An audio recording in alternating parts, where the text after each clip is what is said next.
ನೋಡ್ತಾ ಇದ್ದೀರಾ ಸುಮನ್ ಟಿವಿ ಕನ್ನಡ. ವೀಕ್ಷಕರೇ, ಭಾರತದಲ್ಲಿ ಕ್ರಿಕೆಟ್ ಅಂದರೆ ಒಂದು ಧರ್ಮ. ಕ್ರಿಕೆಟ್ನಲ್ಲಿ ಭಾರತ ಗೆದ್ದರೆ ಅದೊಂದು ಸಂಭ್ರಮ. ಆ ಸಂಭ್ರಮಕ್ಕೆ ನಾವು ಕೂಡ ಸಾಕ್ಷಿಯಾಗಿದ್ದೀವಿ. ಇತ್ತೀಚೆಗೆ ಮಹಿಳಾ ಕ್ರಿಕೆಟ್ ತಂಡ ವಿಶ್ವಕಪ್ಪನ್ನು ಗೆದ್ದಿತ್ತು.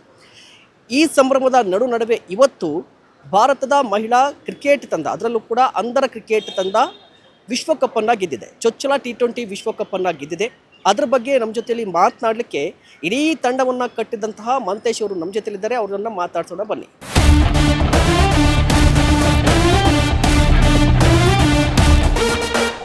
ಸರ್ ನಮಸ್ತೆ. ನೀವು ಕಟ್ಟಿದ ತಂಡ ಈಗ ವಿಶ್ವ ವಿಜೇತವಾಗಿದೆ, ಚಾಂಪಿಯನ್ಸ್ ಆಗಿದೆ. ಏನು ಅನಿಸ್ತಾ ಇದೆ ಈ ಕ್ಷಣದಲ್ಲಿ ನಿಮಗೆ? ನನಗೆ ಅಷ್ಟು ಸಂತೋಷ ಇನ್ಯಾರಿಗೂ ಆಗಿರಲಿಕ್ಕಿಲ್ಲ. ನಾನು ಕಟ್ಟಿ ಬೆಳೆಸಿದ ನನ್ನ ಮಕ್ಕಳ ಸಮಾನರಾದ ಈ ನಮ್ಮ ಅವ್ರಿಗೆ ಮಹಿಳೆಯರ ಅನ್ನೋಕ್ಕೂ ನನಗೆ ಇನ್ನೂ ಮನಸ್ಸು ಬರಲ್ಲ. ನನ್ನ ಮಕ್ಕಳು ನನಗೆ ನಮ್ಮ ಭಾರತಕ್ಕೆ, ಕರ್ನಾಟಕಕ್ಕೆ, ನಮ್ಮ ದೇಶಕ್ಕೆ ಒಂದು ಹೆಮ್ಮೆ ತಂದಿದ್ದಾರೆ. ವಿಶ್ವಕಪ್ಪನ್ನು ಗೆದ್ದು, ಅದು ಚೊಚ್ಚಲ ವಿಶ್ವಕಪ್ಪನ್ನು ಗೆದ್ದು ದೇಶದ ಕೀರ್ತಿಯನ್ನು ಅಂತಾರಾಷ್ಟ್ರೀಯ ಮಟ್ಟಕ್ಕೆ ತಂದಿದ್ದಾರೆ. ಭಾಳ ಸಂತೋಷ ಆಗ್ತಿದೆ. ಶಬ್ದಗಳು ಸಾಲದು ಆ ಸಂತೋಷ ವರ್ಣಿಸ್ಲಿಕ್ಕೆ. ಸರ್, ಮುಖ್ಯವಾಗಿ ತಂಡ ಕಟ್ಟೋದು ಅಷ್ಟು ಸುಲಭದ ಮಾತಾಗಿರಲಿಲ್ಲ. ಬಟ್ ನೀವು ತಂಡ ಕಟ್ಟಿ ತೋರಿಸಿದ್ರ, ಈ ರೀತಿ ತಂಡ ಕಟ್ಟಿ ನಾನು ಚಾಂಪಿಯನ್ ಕೂಡ ಮಾಡಬಲ್ಲೆ ಅಂತ ಹೇಳಿಟ್ಟು. ಬಟ್ ಎಷ್ಟು ಚಾಲೆಂಜಿಂಗ್ ಆಗಿತ್ತು ಸರ್ ಈ ಜರ್ನಿ ನಿಮಗೆ? ಸರ್, ಸಾಕಷ್ಟು ಸವಾಲುಗಳು ಬರ್ತವೆ. ಒಂದು ಸಾಮಾನ್ಯವಾದ ತಂಡ ಕಟ್ಟೋದೇ ಕಷ್ಟ. ಅದರಲ್ಲೂ ಕಣ್ಣಿನ ಸಮಸ್ಯೆ ಇದ್ದು ಹೆಣ್ಣು ಮಕ್ಕಳ ಒಂದು ತಂಡ ಕಟ್ಟೋದಂದರೆ ನೀವೇ ಊಹಿಸ್ಬೋದು. ಹಣಕಾಸು ಇರ್ಬೋದು, ಸಾಮಾಜಿಕವಾಗಿ ಸಮಸ್ಯೆಗಳಿರ್ತವೆ. ತಂದೆ ತಾಯಿಗೆ ಕನ್ವಿನ್ಸ್ ಮಾಡೋ ಸಮಸ್ಯೆ ಇರುತ್ತೆ. ಅವರಿಗೆ ಇದ್ರ ಬಗ್ಗೆ ಅರಿವು ಮೂಡಿಸೋ ಸಮಸ್ಯೆ ಇರುತ್ತೆ. ಹಾಗೆ ಹುಡುಗರನ್ನ ಈಸಿಯಾಗಿ ನೋಡ್ಕೊಂಡ್ಬಿಡ್ಬೋದು. ನಮ್ಮ ಹೆಣ್ಮಕ್ಳನ್ನ ನೋಡ್ಕೊಳ್ಳೋದು ಅದರದ್ದೇ ಆದ ಸವಾಲುಗಳು. ಇವೆಲ್ಲ ಸವಾಲುಗಳನ್ನು ಎದುರಿಸಿ ಅವ್ರನ್ನ ಕಟ್ಟಿ ಅವ್ರನ್ನ ತಯಾರು ಮಾಡಿ, ನಾವು ತಯಾರು ಮಾಡಿದ ಎಷ್ಟು ಕಷ್ಟಪಟ್ಟು ಅದಕ್ಕಿಂತ ಹೆಚ್ಚು ಕಷ್ಟಪಟ್ಟು ಅವರು ಆಟ ಆಡಿದ ಎಲ್ಲ ಮ್ಯಾಚ್ಗಳಲ್ಲೂ ಗೆದ್ದು, ಫೈನಲನ್ನು ಗೆದ್ದು ನಮಗೆ ಕಪ್ ತಂದು ಕೊಟ್ಟಿದ್ದಾರೆ. ಸೊ ನನ್ನ ಶ್ರಮ ಇದ್ರ ಮುಂದೆ ಏನೂ ಇಲ್ಲ. ಅವರ ಆಟ, ಅವರ ಶ್ರಮಕ್ಕೆ ನಾನು ತಲೆಬಾಗ್ತೀನಿ. ನೀವು ಒಂದು ಕಡೆ ನಿಮ್ಮ ಶ್ರಮ ಇಲ್ಲ ಅಂತ ಹೇಳ್ತೀರಿ, ಬಟ್ ನಾಯಕಿ ಹೇಳ್ತಾ ಇದ್ರು ಎಲ್ಲವೂ ಕೂಡ ಮಹಂತೇಶ್ ಸರ್ ಮಾಡಿರುವಂಥದ್ದು. ಅವರು ನಮ್ಮ ತಂದೆ ರೀತಿಯಲ್ಲಿ ನಮ್ಗೆ ನೋಡ್ಕೊಂಡಿದ್ದಾರೆ. ಈ ಎಲ್ಲವೂ ನಾವು ಇಲ್ಲಿ ಏನೇ ಸಾಧಿಸಿದ್ರು ಕೂಡ ಮಹಂತೇಶ್ ಸರ್ ಮಾಡಿರೋದು, ಅವರು ನಮ್ಮ ತಂದೆ ಅಂತ ಹೇಳ್ತಾ ಇದ್ರು. ಏನು ಹೇಳ್ತೀರಿ ನೀವು? ಅದು ಅವಳಿಗೆ ನನ್ನ ಮೇಲೆ ಇರ್ತಕ್ಕಂಥ ಪ್ರೀತಿ, ಗೌರವ, ಭಕ್ತಿ. ಮಕ್ಕಳಿಗೆ ನಾವು ಎಷ್ಟು ಮಾಡಿದ್ರೂ ಕಮ್ಮಿ. ಸೊ ಅದು ಅವಳ ದೊಡ್ಡತನ, ಅವಳ ಆಟ, ಅವಳ ನಾಯಕತ್ವ ಮತ್ತು ಅವಳ ತಂಡದವರ ಒಂದು ಶಕ್ತಿ ಮತ್ತು ಬದ್ಧತೆ ಈ ಒಂದು ಯಶಸ್ಸಿಗೆ ಕಾರಣ ಅಂತ ನಾನು ಅವರಿಗೆ ಅರ್ಪಿಸ್ತೀನಿ. ಮತ್ತು ಸರ್, ಮುಖ್ಯವಾಗಿ ಭಾರತ ವಿಶ್ವಕಪ್ ಗೆದ್ದಿದೆ ಅಂತ ಹೇಳಿದ್ರೆ ನಾವು ಕನ್ನಡಿಗರಾಗಿ ನಮಗೊಂದು ಹೆಮ್ಮೆ ಇದೆ. ನಮ್ಮ ಕನ್ನಡತಿ ನಾಯಕಿ ಆಗಿದ್ದರು, ನಮ್ಮ ಕನ್ನಡಿಗರು ಕೂಡ ಇದ್ದರು, ನಮ್ಮ ಕನ್ನಡತಿಗಳು ಕೂಡ ಇದ್ದರು. ಕನ್ನಡ ಪ್ಲೇಯರ್ಸ್ ಬಗ್ಗೆ, ಕನ್ನಡಿಗರ ಬಗ್ಗೆ ಏನು ಹೇಳ್ತೀರಿ? ಮತ್ತು ನಿಮಗೆ, ನೀವು ದೀಪಿಕಾಗೆ ತುಂಬ ಸಪೋರ್ಟ್ ಮಾಡಿದ್ದು, ಇಲ್ಲ ನೀನೇ ಕ್ಯಾಪ್ಟನ್ ಆಗಬೇಕು ಅಂತ ನೀವೇ ಹೇಳ್ತಾ ಇದ್ರಂತೆ.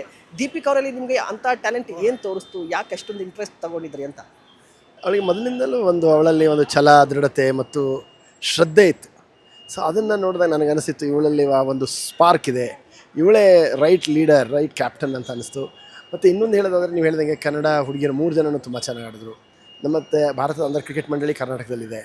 ಈಗ ತಾನೇ ನಾವು ಸನ್ಮಾನ್ಯ ಮುಖ್ಯಮಂತ್ರಿಗಳನ್ನ ಭೇಟಿ ಮಾಡಿ ಬಂದ್ವಿ. ಅವರು ಒಂದು ಬಂಪರ್ ಕೊಡುಗೆ ಕೊಟ್ಟಿದ್ದಾರೆ.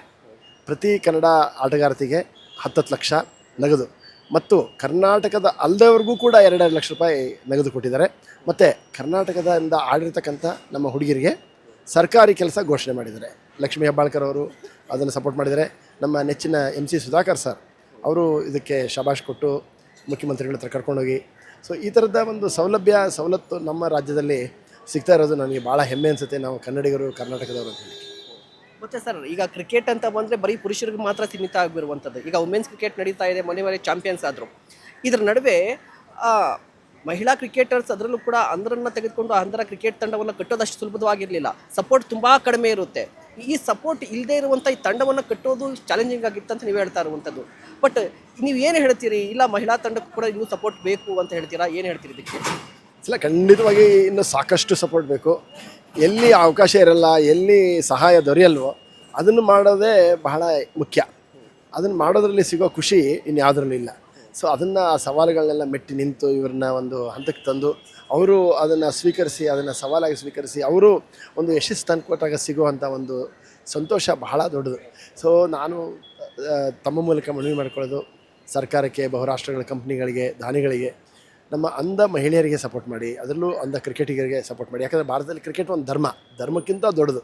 ಸೊ ನಾವೆಲ್ಲರೂ ಹೇಗೆ ಅದನ್ನು ನಾವು ಪ್ರೀತಿಸ್ತೀವಿ, ಆಚರಿಸ್ತೀವಿ, ಗೌರವಿಸ್ತೀವಿ, ಅದೇ ರೀತಿ ನಮ್ಮ ಸಮಸ್ಯೆ ಇರತಕ್ಕಂಥ ಹೆಣ್ಮಕ್ಳಿಗೂ ಕೂಡ ನಾವು ಅವಕಾಶ ದೊರಕಿಸ್ಕೊಳ್ಳೋಣ. ಅವರು ಕೂಡ ಕ್ರಿಕೆಟಿಂದ ಲಾಭ ಪಡೆದುಕೊಳ್ಳಿ, ಸ್ವಾವಲಂಬಿಗಳಾಗಿ ಒಂದು ಕಾನ್ಫಿಡೆಂಟ್ ಹ್ಯೂಮನ್ ಬೀಯಿಂಗ್ಸ್ ಆಗಲಿ, ಅವರ ಆತ್ಮಶಕ್ತಿ ಹೆಚ್ಚಿಸಲಿ. Okay, thank you so much sir. Suman TV ಕನ್ನಡದ ವತಿಯಿಂದ ಮಾತಾಡೋದಕ್ಕೆ, ಸುಮನ್ ಟಿವಿ ಚಮಂದ್ರ ಸಾಕಷ್ಟು ಮಾಹಿತಿಯನ್ನು ಹಂಚ್ಕೊಂಡ್ರೆ thank you so much sir.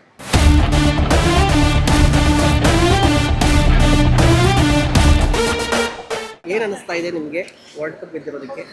ತುಂಬಾ ಖುಷಿ ಆಗ್ತಾ ಇದೆ ಸರ್. ಇವಾಗಲೇ ಒಂದು ಅರ್ಧ ಗಂಟೆ ಹಿಂದೆ ಸಿ ಎಮ್ ಮೀಟ್ ಆಗಿಬಿಟ್ಟು ಬಂದ್ವಿ ನಾವು.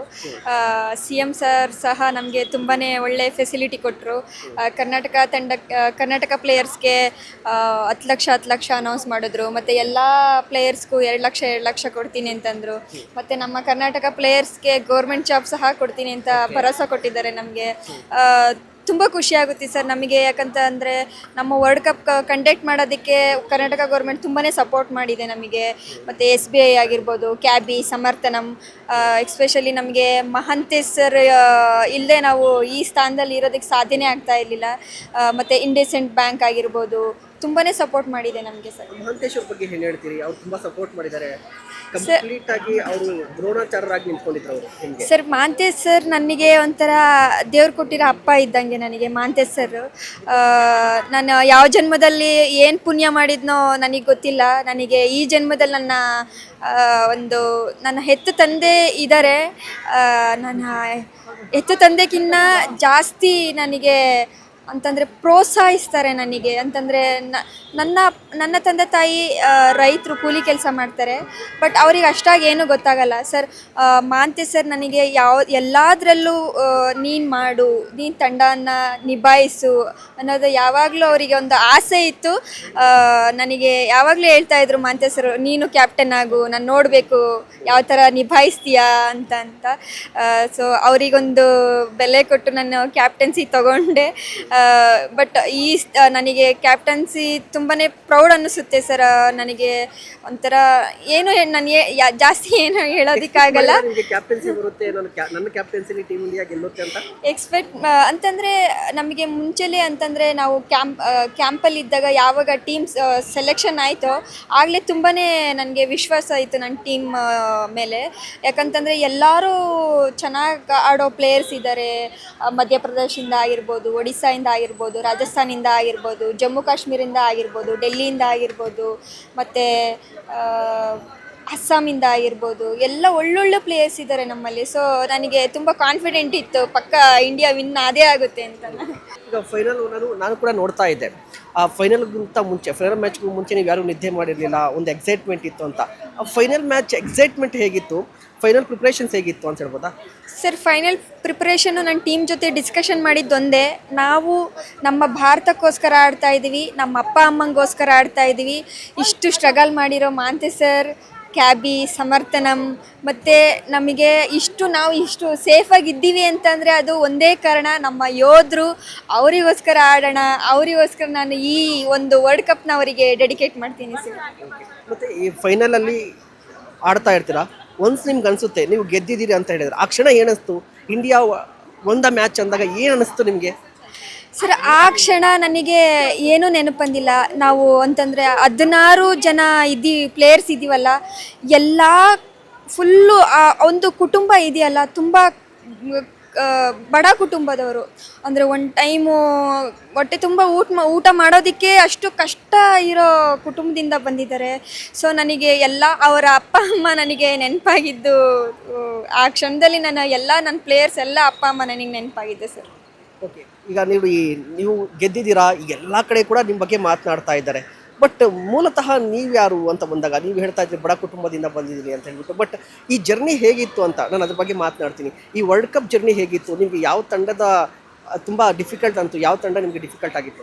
ಸರ್ ನನಗೆ ಯಾವ ತಂಡ ಕೂಡ ಡಿಫಿಕಲ್ಟ್ ಅನಿಸಿಲ್ಲ ನಮಗೆ. ಯಾಕಂತಂದರೆ ನಾವು ಆಲ್ರೆಡಿ ನೇಪಾಳ ಸ್ಟ್ರಾಂಗ್ ಇತ್ತು ಅಂತಾರೆ. ಬಟ್ ಯಾಕಂತಂದರೆ ನಾವು ನೇಪಾಳ ವಿರುದ್ಧ ಸೀರೀಸ್ ಆಡಿದ್ವಿ. ಆ ಸೀರೀಸಲ್ಲೂ ನಾವು ಇಂಡಿಯನ್ ಟೀಮ್ ವಿನ್ ಆಗಿತ್ತು. ಸೊ ಯಾವುದೇ ಟೀಮ್ ವಿರುದ್ಧ ನಮಗೆ ಈ ಟೀಮು ನಮ್ಗಿನ್ನ ಚೆನ್ನಾಗಿದೆ ಅನ್ನೋದು ನಾವು ಅಂದ್ಕೊಂಡೇ ಇರಲಿಲ್ಲ. ಬಟ್ ಎಲ್ಲ ವರ್ಲ್ಡಲ್ಲಿ ಬೆಸ್ಟ್ ಟೀಮ್ ಅಂತಂದರೆ Indian team sir. Okay, thank you so much madam. ನಿಮ್ಗೆ ಇದೇ ರೀತಿ ಯಶಸ್ವಿ ನಿಮ್ಗೆ ಸಿಗಲಿ. ಮತ್ತು ಇವತ್ತು ಪ್ರೈಮ್ ಮಿನಿಸ್ಟರ್ ಮೀಟ್ ಮಾಡ್ತಾ ಇದ್ದೀರಾ, ಖುಷಿ ಆಗ್ತಾ ಇದೆ. ಇದೇ ಥರ ಜರ್ನಿ ಮುಂದುವರೆದಿ. Thank you so much madam.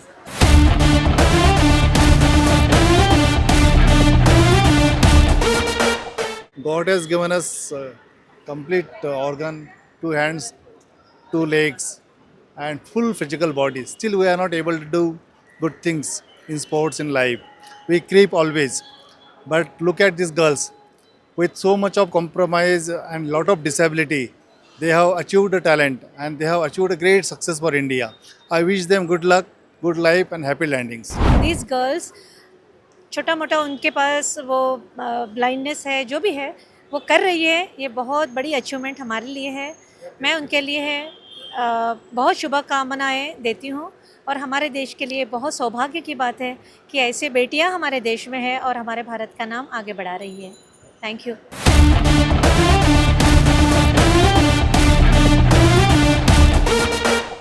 S ವೀಕ್ಷಕರೇ, ನೋಡಿದ್ರಲ್ಲ, ಒಂದು ಕಡೆ ಭಾರತ ತಂಡದ ನಾಯಕಿಯಾಗಿರುವಂಥ ದೀಪಿಕಾ ಅವರು ಮಾತನಾಡ್ತಾ ಇರುವಂಥ ಸಂದರ್ಭದಲ್ಲಿ ಮಹಾಂತೇಶ್ ಅವರು ಯಾವ ರೀತಿಯಾಗಿ ಬೆಂಬಲವಾಗಿ ನಿಂತಿದ್ರು ಅನ್ನೋದನ್ನು ಸಂಕ್ಷಿಪ್ತವಾಗಿ ಹೇಳಿದರು.